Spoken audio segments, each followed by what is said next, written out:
السلام الله عليكم ورحمة الله وبركاته نبض داوديال مeel kasta aad joogtaan halkan waa telefishinka madaxa banaan ee Bulsha TV xaruntiisa magaalada Hargeysa qodobada daawadayaal aan inahaynana waxa kamid ah dugsiga Al-Aqsa oo kamid ah dugsiyada caasimada Soomaaliland ee Hargeysa ku yaala ayaa maanta waxa ka qalin jabiyay arday aad fara badan kuwaasi oo bartay cilum kala duwan oo kala kombiyuutar Ingiriis iyo xisaab ardayda jaamacadda Armas ayaa maanta guddoonsiye deeq lacag ah bixiyay wiil dhalinyaro ah oo lagu dilay howlgalkii ciidamada booliisku ka fuliyeen fooqa jajabka ee magaalada Hargeysa waqtigaasi oo dad laga raray halkaasi qaar ka mid ah dhalinyarada caasimadda Hargeysa ee Soomaaliland ayaa maanta taageeray tallaabadii military ee ciidamada qaranka Soomaaliland ee ka fuliyeen deegaanada Buuhoodle waxaana sheegeen shacabka Soomaaliland u soo jeediyeen in la taageero ciidamada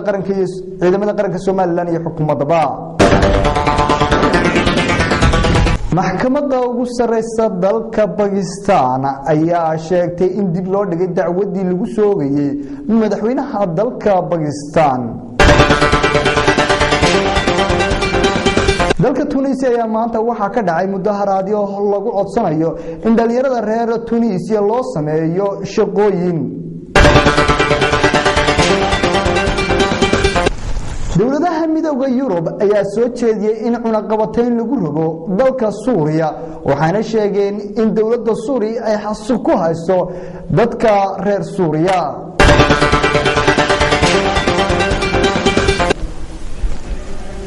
warkii oo fidsan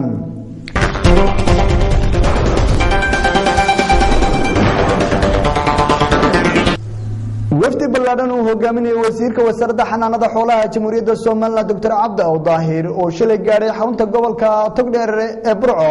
ayaa maanta faahfaahin ka bixiyay ujeedada safarka wafdigooda wasiirka oo shirjiraad ku qabtay halkaasi ayaa waxa warbixintaasi nooga soo diray wariyaha magaalada Burco Maxamed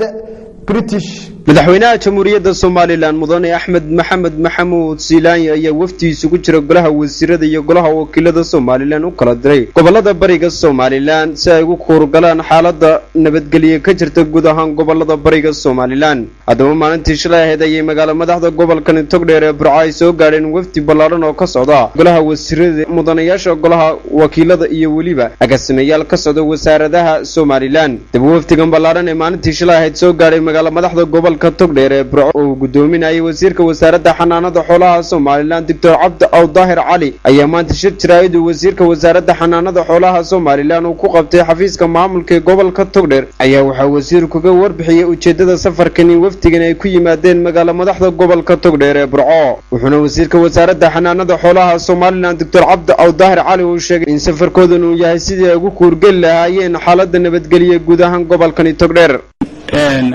socdaalkayganu aan ahayn xubnooda oo ka tirsan dawladda dhexe xukuumadda iyo baarlamaanka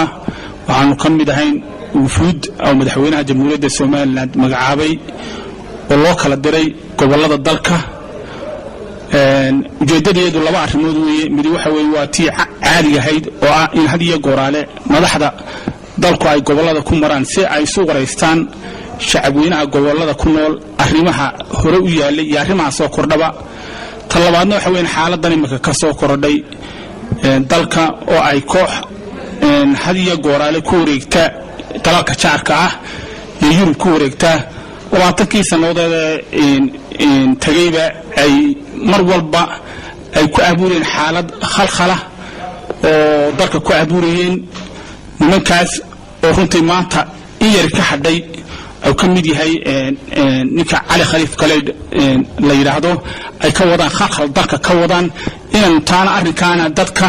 wacyigelin inay isku duubnaadaan arkaa ka midoobaan qarannimada Soomaaliland iyo jiritaankeeda si awal hore ugu soo jeestaan ay u tilmaamaan fariin gudbiyaan cid kasta oo doonaysa inay hagardaamo ku sameeyaan arrinka qarannimada Soomaaliland ay yiraahdaan maya farintan maanta aan farna waxa weeye shacabka Soomaaliland meel kasta oo joogaba waxa shacabka Soomaaliland waa walaalo waa mid waa qof lama kala jeexayo waxa loo dhaxeeyo dadkan waxa qofka ah kaliya aynu kala qaybsanayo war waxa weeye inaan kala jeexine aynu midayno dadka aynu midayno waa walaalo Soomaaliland mowqifkeedu ma dagaal Soomaaliland waa nabad waxay ku soo caanamaashay waa nabad inay ummadda walaalayso oo ay nabadayso weeyaan mushakeenu inay midayno weeye laakiin markay joogto qarannimada Soomaaliland xuduudda Soomaaliland iyo mideynta Soomaaliland cidna kula gorgortamayno waan difaacina dalkayga si kastaba haatee wafdigan ballaaran ee ka socda xukuumadda Soomaaliland ee isugu jira golaha wasiirada xildhibaano agaasimayaal ayaa kulamo kala gedisan la qaadan doona uqaasha iyo waxgaradka gobolka Togdheer iyagoo ku kurgeli doona xaaladda amni ka jirta guud ahaan gobolkan Togdheer Maxamed Ibrahim Xasan Maxamed British Television madaxa bannaan ee Bulsha TV Burco dugsiga Al-Aqsa oo kamid ah dugsiyada ku yaala caasimadda Soomaaliland ee Hargeysa ayaa maanta waxa ka qalin jebiyay arday aad fara badan kuwaas oo bartay cilum kala duwan kombiyuutarka xisaabta iyo Ingiriisiga xafladan oo ka qayb galay gudoomiye ku-xigeenka koowaad ee golaha wakiilada Jamhuuriyadda Soomaaliland Cabdicasiis Samaale ayaa waxa halkaas ay ku soo bandhigeen riwaayad aad u soo jidatay bulshada ka soo qayb gashay ardayda halkaas ka qalin jebisay warbixin amurtaasi ku saabsan waxaynu hayay Maxamed Ciir oo naga qayb galay xafladaasi waxa maanta xaflada qalin jabina loo qabtay arday ka baxday iskuulka Al-Aqsa ardaydan oo ka koobnay saddex qaybood oo dhameystay cilum kala duwan xafladan oo aad loo soo agaasimay waxa ka soo qayb galay gudoomiye ku-xigeenka golaha wakiilada Cabdicasiis Maxamed Samaale iyo dad aad u tiro badan oo iskugu jira macallimiinta iyo ardaydan wax soo baray iyo waliba waalidiin iyo marti sharaf kale hadaba wareyntii xafladaasi waxa ka hadlay maamulaha guud ee dugsiyada Al-Aqsa Umar Xasan Cabdiraxmaan ugu horeeyay waxa uu mahad celiye ka soo qaybgalayaasha xafladan ugu horeey waxa uu ka warbixiyay sooyaalkii taariikheed iyo maraaxilkii kala duwan ee ay soo mareen dugsiyada Al-Aqsa iyo duruufihii ay ka soo gudbeen imankana ay marayaan meeshii ugu fiicnayd waxa uu ka warbixiyay inay mar walba heegan u yihiin sidii wax u bari lahaayeen soo saari lahaayeen dad aqoon oo daayar ah oo ay mar walba waqtigooda ay u hurayaan in ay wax baraan waxaan u sheegay maamuluhu inay xidhiidh fiican ka dhaxay wasaaradda waxbarashada ka iskuulahan oo ardaydu marka ay dhameystaan waxbarashadooda ay shahaadadooda laga soo siin doono wasaaradda waxbarashada waxaanu wax ka xusay higsigooda dhow iyo kooda dheer iyo waliba waxa ay higsanayaan mustaqbalka waxaanu sheegay waxbarashada halka uu marayo in ay kor uga sii qaadi doonaan dugsiga Al-Aqsa kuna soo kordhin doonaan qaybo kala duwan oo caafimaadku uu ka mid yahay waxaana halkaas ka hadlay gudoomiye ku-xigeenka golaha wakiilada Soomaaliland Cabdicasiis Maxamed Samaale waxaanu sheegay inuu aad ugu faraxsan yahay inuu kala soo qayb galo xafladan waxaanu ardaydan u soo jeeday hadal iskugu jira waana iyo waliba wax sheegmay iyo waliba dhiirigelin waxaanu ku dheeraaday faa'iidada uu leeyahay aqoonta iyo farqiga u dhaxeeya qofka aqoonta leh iyo ka aan waxba baran waxaanu ardaydan kula dardaarmay inay halkaas ka sii wadaan aqoontooda waxaana halkaas ka hadlay mid ka mid ah waalidiinta ardaydan waxaanu mahad celiyay macallimiinta iyagu wax soo baray ardayda mar walbana ku hawlan sidii ay wax u bari lahaayeen taayirta waxaanu ardaydan u soo jeediyay in aqoontooda halkaas ka sii wadaan oo in halkaas kaga hadheen kana sii faa'iideeyaan Maxamed Ciir Ahmed Bulsha TV magaalada Hargeysa wasiirka wasaaradda hawlaha guud ee guriyada ee Jamhuuriyadda Soomaaliland iyo la taliyaha madaxweynaha dhinaca haweenka iyo mas'uuliyiin kale ayaa maanta deeq raashin gaarsiiyay dadweynaha ku nool deegaanka Seemaal warbixinana muurtaasi ku saabsan waxaanu hayo wariyahayaga alaaba naga soo warama xarunta gobolka Awdal ee Boorama Cabdifataax Ahmed deeqdan raashinka waxay ka timid hay'adda samafalka madaxtooyada Soomaaliland waxaana loo qaybiyay barakacayaasha ku sugan deegaanka Seemaal ee gobolka Awdal madashii deeqdan lagu qaybinayo waxa ka hadlay mas'uuliyiin kala duwan oo ay kamid yihiin wasiirka wasaaradda hawlaha guud ee guriyada Soomaaliland Professor Ismaaciil Muumin Aar la taliyaha arrimaha haweenka ee madaxweynaha Soomaaliland Marwo Amaal Xaaji Axmed Miisaan gudoomiyaha hay'adda Bisha Cas ee Soomaaliland gudoomiyaha gobolka Awdal iyo xisaabiyaha guud ee Soomaaliland waxayna mas'uuliyiintan kala duwan falanqeeyeen deeqdan raashinka ah cid ay ka timid iyo sida ay u qaybiyeen waxaana qaarkood hadaladooda kamid ahaa waxaan maanta halkan idinku guddoonsiinaynaa deeq raashin ah oo ay idin wado Bisha Cas ee Soomaaliland oo idin soo direen Bisha Cas ee Iiraan waxaan ku wareejinaynaa gudoomiyaha degmada Baki waxay caawinayaan si toos ah uga timiday xafiiska samafalka ee madaxtooyada waxaana si toos ah noogu soo dhiibay marwada madaxweynaha Soomaaliland oo tiri waa inaad iga gaarsiisaan barakacayaashii colaado iyo abaaruhu ay ku barakaciyeen deegaanka Seemaal degmada Baki marka waxaan u sheegaynaa inaan maanta halkaan taagannahay tahay goobtii Seemaal ee ay dhibaatadu ka dhacday laftarkeedii dadkii barakacayaashiina ay idin muuqdaan wixii aad noogu soo dhibteenna aan si fiican u gaarsiinay xafiiska samafalka madaxtooyada mar walba wuxuu diyaar u yahay dadka danyaraha sida IDPs-ka ku nool ee maxay dadka barakacayaasha dadka maxay haydeenay abaaraha ay saameeyeen dhammaan wuxuu diyaar u yahay mar walba facekan waa facekii horeeyay maanta goobtan lagu bixinay waa Saameel raashinkaas oo maanta 360 qoys raashinkaas oo markaa ka kooban baasto bariis saliid kalluun iyo digir waxa kale oo hadeejaan dadkana ku booreenaa inay iyaguna ilaaliyaan aad uga shaqeeyaan wixii nabada si la isku yimaado dadku la isku soo dhawaado marka waa ilaahay mahadi waan arkaa maanta sidii loo qaybshay waa si hufan waa sidii loogu talagalay maanta dadkii la soo gaarsiiyay dadka halka ku arkaysaan oo maaragtay dadkii ku barakacay dagaaladii halka ka dhacay iyo abaarihii bay saameeyeen horta aad iyo aad baan ugu mahadnaqnaa aniga oo ah gudoomiyaha gobolka Awdal dhimaatinka leedii in soo xasuusto ayaa ka qaaday waxa arintaa leh dawladii Niibaan dawladii Soomaaliland madaxweynaha jamhuuriyadda Soomaaliland iyo marwadiisa way idin xasuusin dibtayda gaadheen salaadna waan idin Abdi Fatah Ahmed Bulsha TV magaalada Boorama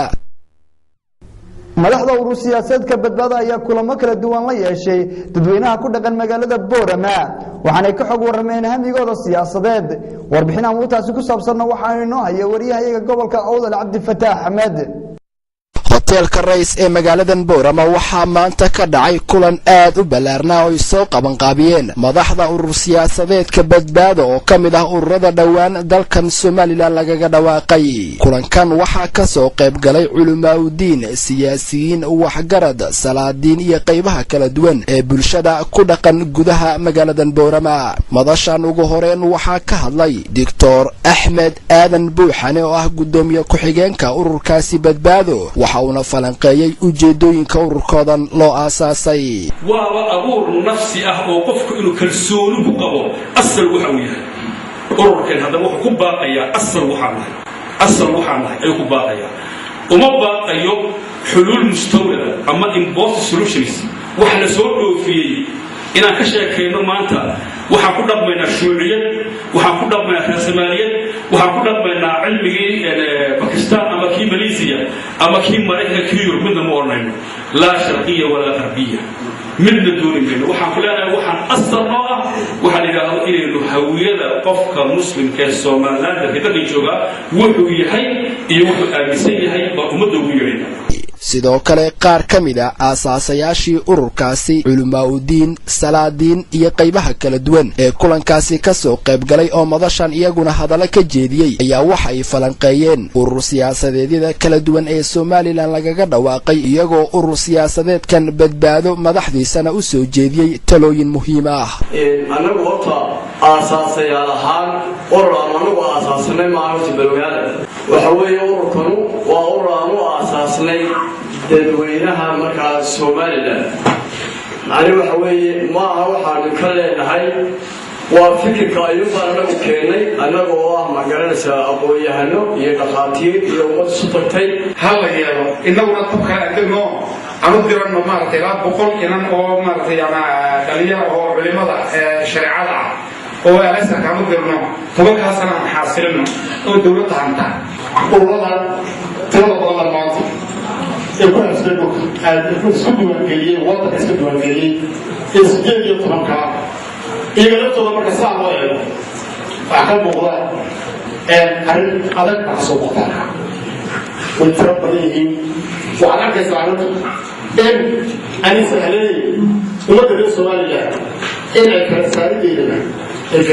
gudoomiyaha urur siyaasadeedkan badbaado mudane Axmed Cali Shire oo isna gabagabadii madashan hadallo ka jeediyay ayaa waxa uu falanqeeyay sababaha ku kalifay inay aasaasaan urur siyaasadeedkan badbaado markuu arkay dareemay dalkan dawladnimadiisa dadkiisa diintiisa dhaqaalihiisa muddadii 20 sannadood ahayd waxa uu kaga sugan yahay dabadeedna ay noqotay inaan loo furin axsaab ku tartanta hoggaanka dalka laakiin loo furo xisbi badbaadiya ummadan iyo dalka. Cabdi Fataax Ahmed, Bulsha TV, magaalada Boorama. ardayda jaamacadda Armis ayaa deeq lacag guddoonsiiyay aabihii dhalay wiil dhalinyaro oo lagu dilay howlgal ciidamada booliska Soomaaliland ka fuliyeen fooqa jajabka ee magaalada Hargeysa halkaasi oo ay dedeganayeen waqtigaasi.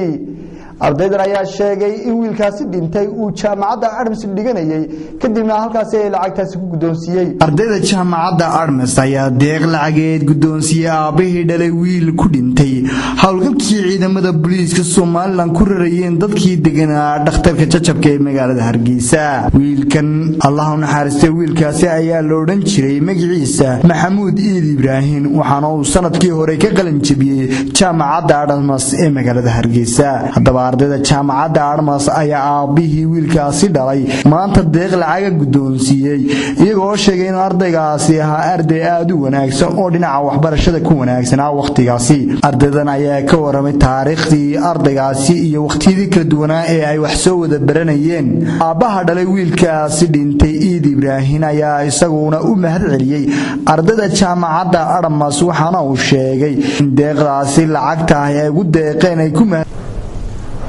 daawadayaal intaas waxay naga dhan wararkii dalka gudihiisa iyo dibadiisa naga soo gaaray intaan warkan war la mid ah ku kulmi doono waa aniga Cabdiraxmaan Ismaan Isbatoora iyo dhammaan bahdii kale ee Bulsha TV ee la qayb qaatay intaynu warkan war la mid ah ku kulmi doono waxaan ka digay dhinacayga assalaamu calaykum wa rahmatullaahi